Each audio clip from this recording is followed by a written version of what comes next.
মানুষ তোমরা শোনো, আল্লাহ পাক কোরআন শরীফে জানিয়েছেন লা তাকুলুনা মা লা তাফালুন।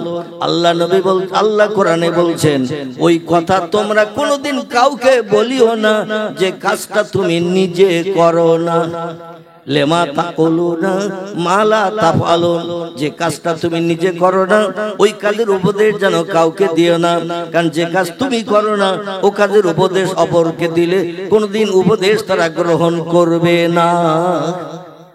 পয়গম্বর মুহাম্মদ রাসূলুল্লাহ জীবনের 53 বছর বয়সে, কথা বললাম, জীবনের 53 বছর বয়সে আল্লাহর হুকুম তামিল করে মক্কা নগরী থেকে উত্তর দিকে 650 কিলোমিটার রাস্তা, মাইলে 400 মাইল রাস্তা, পাহাড়ের পর পাহাড় টপকি মক্কা মুকাররমা থেকে একটি দেশে হিজরত করে চলে গিয়েছিলেন। আল্লাহ হুকুম করেছিলেন তাই। ও আমার হাবিব 13 বছর ধরে মক্কাবাসীদের কাছে আমার একাত্মবাদের দাওয়াত দিতে যে, কলেমার কথা বলতে যে, মক্কাবাসীর অত্যাচার উৎপীড়ন নির্যাতন আপনার উপরে করেছে, এত পাথর আপনারে মেরেছে, সারা দেহটা বসন্তের দাগের নাই দগদগে ঘা হয়ে গেছে। দেহের এমন কোন জায়গা নাই যেখানে পাথরের আঘাত হয় নাই, রক্তে লাল হয়ে গেছে দেহ, মাঝে মাঝে বেহুশ পর্যন্ত হয়ে গেছেন। আমি আল্লাহ আপনাকে হুশ ফিরিয়ে দিয়েছি, আপনাকে আবার সম্বিত দিয়ে দিয়েছে। ও হাবিব, আর মক্কাবাসীর অত্যাচার আমি আল্লাহ সহ্য করতে পারছি না। তার কারণ হলো আপনি যখন অত্যাচারে জর্জরিত হন আমার কাছে শুধু বলেন আল্লাহ ওরা যত আমারে মারে মারুক, যত গালি দেয় দেখ, যত অত্যাচার করে করুক, আল্লাহ আমাকে একটু ধৈর্য দাও, আমি যেন অধৈর্য প্রকাশ না করি, আমি যেন সবর এখতিয়ার করে আমার জীবনের শেষ দিন পর্যন্ত আরশ পাকের একত্ববাদের ভাষা, যার পবিত্র নাম হলো কলেমা শরীফ, ওই কলেমা শরীফের দাওয়াত দিতে দিতে পৃথিবীর মোহমায়া ছেড়ে যেন চলে যেতে পারি। একটু জোরে বলুন সুবহানাল্লাহ, নারায়ে তাকবীর। আল্লাহ বলেন হাবিব আর কতদিন তুমি ধৈর্য ধরে আমার কলেমার দাওয়াত দিতে যে এইভাবে মার খাবে? আবু জেহেলের কাছে, আবুল আহাবের কাছে, উমাইয়া বিন খালফের কাছে, আবু সুফিয়ানের কাছে, উতবার কাছে, উতাইবিয়ার কাছে, ইকরামার কাছে, ও আমার হাবিব নাজ্জারের কাছে, এমন করে ওলীদ বিন মুগিরার কাছে, আর কত মার তুমি খাবে? আমি আল্লাহ তোমার মার সহ্য করতে পারছি না। হাবিব মক্কা নগরীতে থাকলেই ওরা মারবে, কারণ ইতিমধ্যে আপনার নামে বাজে বাজে মন্তব্য করেছেন। আপনি হলেন বাপ খেগো, আপনি হলেন মা খেগো, আপনি হলেন হাটখুড়ো, আপনি হলেন এমন করে রাখাল, আপনি হলেন এমন করে মূর্খ, বিভিন্ন ধরনের অপবাদ। বিশ্ব নবী কলেমার দাওয়াত দিতে গেলেই তারা বলতো তুমি মূর্খের বেটা মূর্খ, কারণ তুমি জীবনে স্কুলে যাও নাই, কলেজ চোখে দেখো নাই, বিশ্ববিদ্যালয়ে চৌকাট পার হও নাই, খাতা কলম দিলে তুমি কিছুই লিখতে পারো না, বই দিলে তুমি কিছুই পড়তে পারো না, তুমি সাহিত্য রচনা করো নাই, তুমি কবিতা লেখো নাই, আমরা কিন্তু সব কাজে বড় পটু। শুধু তাই নয়, মোহাম্মদ আমার আসমানি 3 কিতাবের হাফেজ আছি, তৌরাতের হাফেজ আছি, জব্বুরের হাফেজ আছি, ও মোহাম্মদ ইনজিলের হাফেজ আছি। শুধু হাফেজ নয়, ওই কিতাবের পূর্ণ জ্ঞান আমাদের ভিতরে আছে। তোমার তো আসমানি কোনো কিতাবের জ্ঞানটা নাই ও মোহাম্মদ, এইজন্য আমাদের সঙ্গে তুমি দ্বন্দ্ব করবে। আবার তুমি বলে ইন্নামা বুইস্তু মুআল্লিমান, আল্লাহ পাক আমাকে তাম বিশ্ববাসীর শিক্ষক করে, টিচার করে, প্রফেসর করে এই পৃথিবীতে আমাকে পাঠিয়ে দিয়েছেন। অতীতকালে আমার মতো জ্ঞানী কেউ ছিল না, বর্তমান কালে নাই, ভবিষ্যতেও কোনো আন্ডা বাচ্চা হবে না। জোরে বলুন একটু সুবহানাল্লাহ। বলে মোহাম্মদ তোমার কোনো জ্ঞান গম্য কিছু নাই, কোনো কিতাবের জ্ঞান ভিতরে নাই, লিখতেও পারো না, পড়তেও পারো না, কোনো সাহিত্য তুমি রচনা করনি, কোনো কবিতা তুমি লেখনি, আমরা কিন্তু অনেক গুণে গুণান্বিত। আবার তুমি বলছো ইন্নামা বুইস্তু মুআল্লিমান, আমি তাম বিশ্ববাসীর শিক্ষক হয়ে, টিচার হয়ে, প্রফেসর হয়ে, অধ্যাপক অধ্যক্ষ হয়ে এসেছি। আমার মতো জ্ঞান অতীতে কারো ছিল না, বর্তমানেও নাই, ভবিষ্যতেও হবে না। কেমন তুমি জ্ঞানী? আমাদের কাছে পরীক্ষা দিতে হবে, মুখে শুধু বললে হবে না। রাসূল বলেন আল্লাহ পাক যে আসমানি কিতাব আমার কাছে পাঠিয়েছেন, ও কিতাবটাকে আমি বাস্তব রূপ দান করে তারপর আপনাদের কাছে আমি প্রকাশ করি। আমি নিজে আমল না করে কোনোদিন বাড়তি কথা কাউকে বলি না। আমার ভাইরা, বিশ্ব নবী মুহাম্মদ রাসূলুল্লাহ এই হাদিস শরীফের 4টি আমলের ভিতরে একটি আমলের কথা বলেছেন, আমানতের সংরক্ষণ করবে, আমানতের খেয়ানত করবে না, পরের মালকে নিজের মাল মনে করে যেন বাজার করে খাবে না, নিজে আত্মসাৎ করবে না। পয়গম্বর মুহাম্মদ রাসূলুল্লাহকে 53 বছর বয়সে আল্লাহ পাক রব্বুল আলামিন এই মাসের আগের যে মাসটি চলে গেল ওই মাসটির নাম ছিল রজব। কি নাম বলেন? রজব মাস। রজব শব্দের বাংলা অর্থ হলো বধির বা কালা।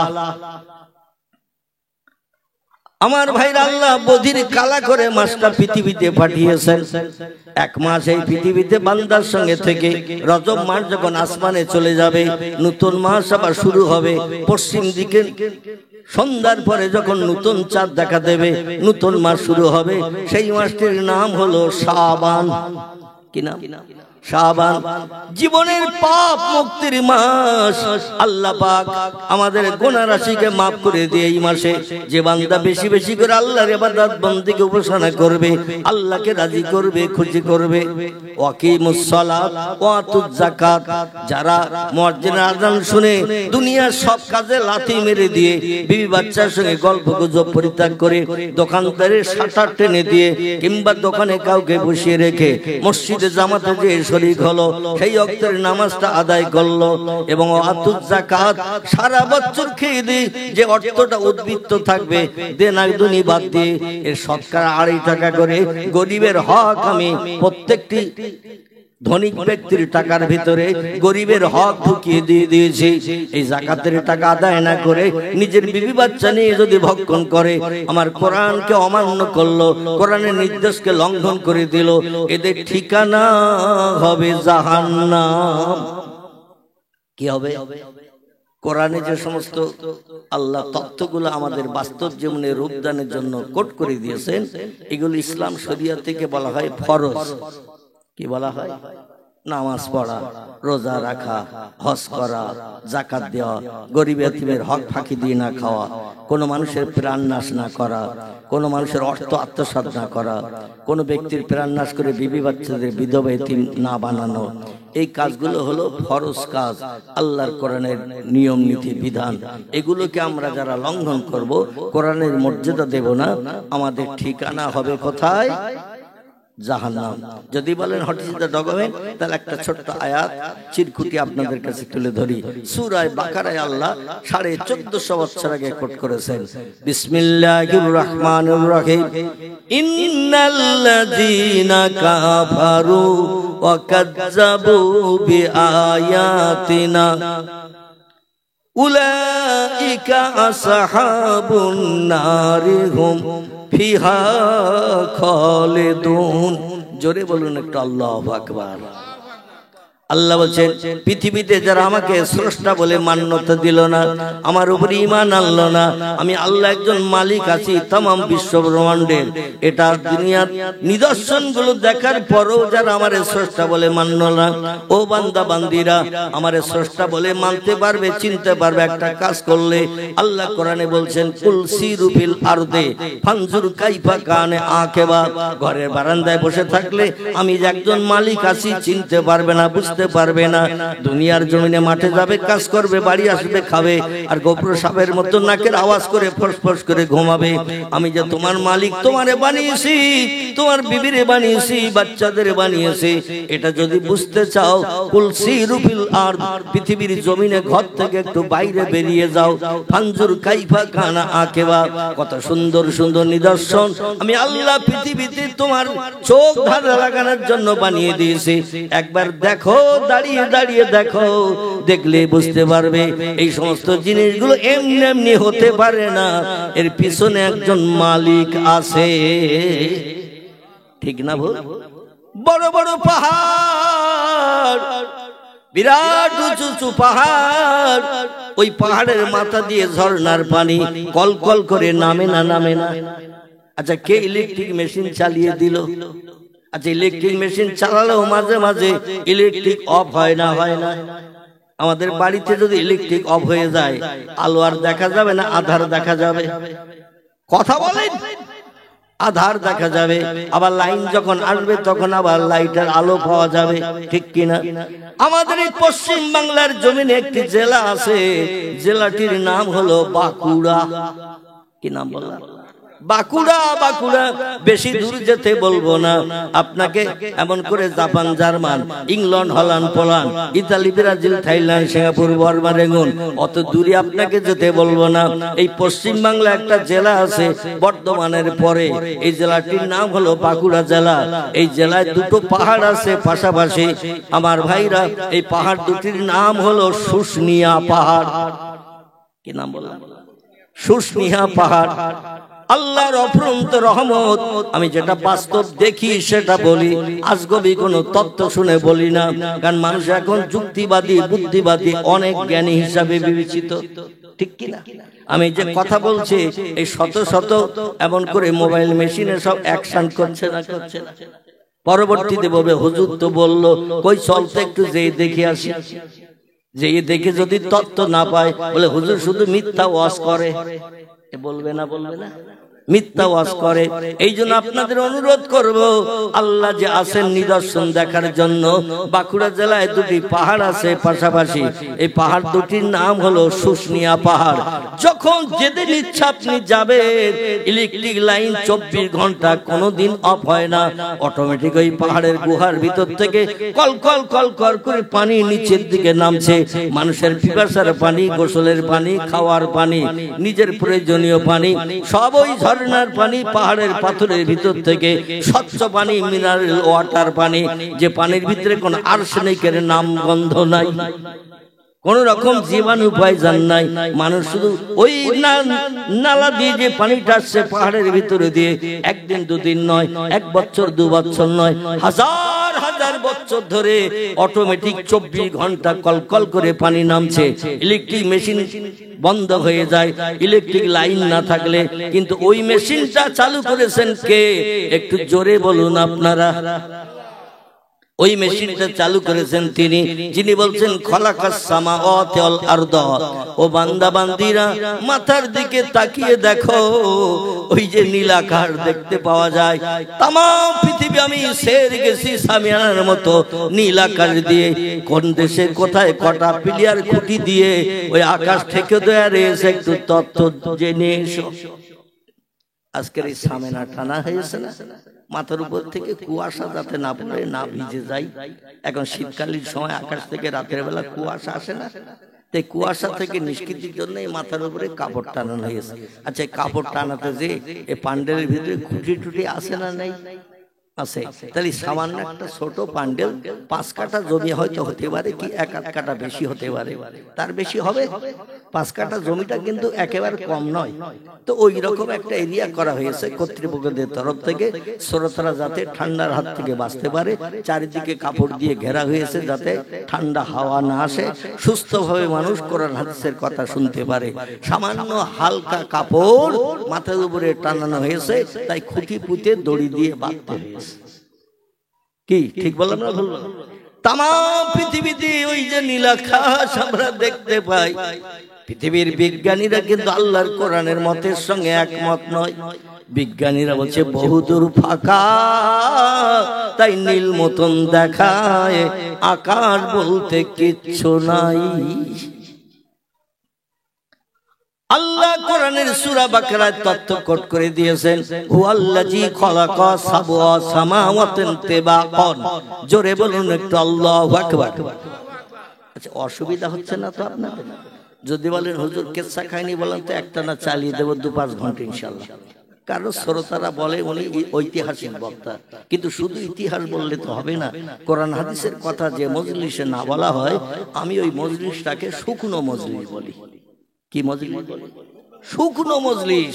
এই মজলিসে কোনোদিন আল্লাহর আসমানের রহমত আসতে পারে না, কারণ আল্লাহ কোরআনে তথ্য কোট করেছেন, বিসমিল্লাহির রহমানির রহিম, ফাইজা কুরিয়াল কুরআনু ফাসতামিউ লাহু ওয়া আনসিতু লাআল্লাকুম তুরহামুন। জোরে বলুন একটু আল্লাহু আকবার। আল্লাহ কোরআন পাকে ১,৫০০ বছর আগে তত্ত্ব জানিয়ে দিয়েছেন। এই মজলিসে কেন বসতে হবে, বিবি বাচ্চার মায়া ছেড়ে কেন আসতে হবে, কোরআন হাদিসের কথা কেন শুনতে হবে, এতে আমাদের ভবিষ্যৎ জীবনে লাভ হবে না লস হবে? কি হবে?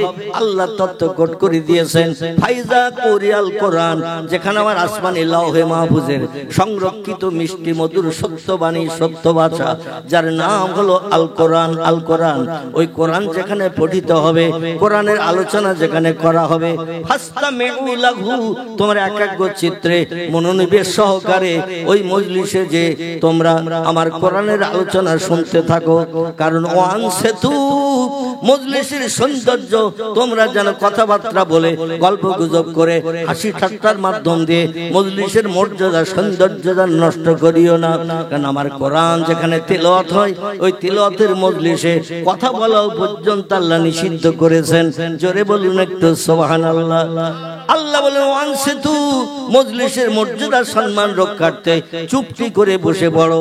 কারণ লাআল্লাকুম তুরহামুন, যেখানে কোরআন পড়া হয়, যেখানে কোরআনের আলোচনা করা হয়, আমি আল্লাহ খুশি সন্তুষ্ট হয়ে আমার রহমতের দরজা সব ওই মজলিসে খুলিয়ে দিয়ে থাকি। কোরআন মিথ্যা তো নাকি? কি কোরআন মিথ্যা তো নাকি? কোরআন হলো সত্য।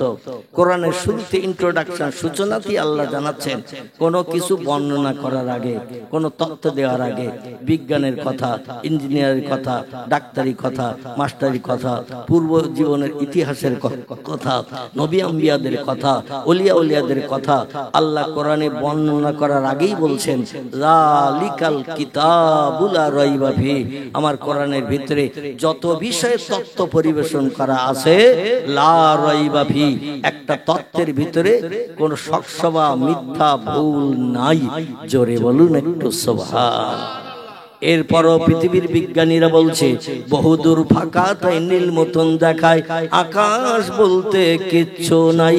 আল্লাহ বলেন আমার সত্য কোরআন, যার শুরুতে জানিয়ে দিয়েছে কোরআনের যত বিষয়ে তথ্য পরিবেশন করা হয়েছে, যত নবী আম্বিয়াদের জীবনী কোট করা হয়েছে, যত ওলিদের জীবনী কোট করা হয়েছে, যত ডাক্তারি বিষয়ে আলোচনা করা হয়েছে, যত বিজ্ঞান দর্শন ইঞ্জিনিয়ার থেকে শুরু করে ভূতত্ত্ববিদ সম্পর্কে যত তথ্য দেয়া হয়েছে, সাগর শরীর সম্পর্কে যত তথ্য দেয়া হয়েছে, গাছপালা সম্পর্কে যত তথ্য দেয়া হয়েছে, লা রাইবা ফিহি, কোন তথ্যের ভিতরে শস্য দানা পরিমাণ সন্দেহ নাই, মিথ্যা নাই। জোরে বলুন একটু সুবহানাল্লাহ।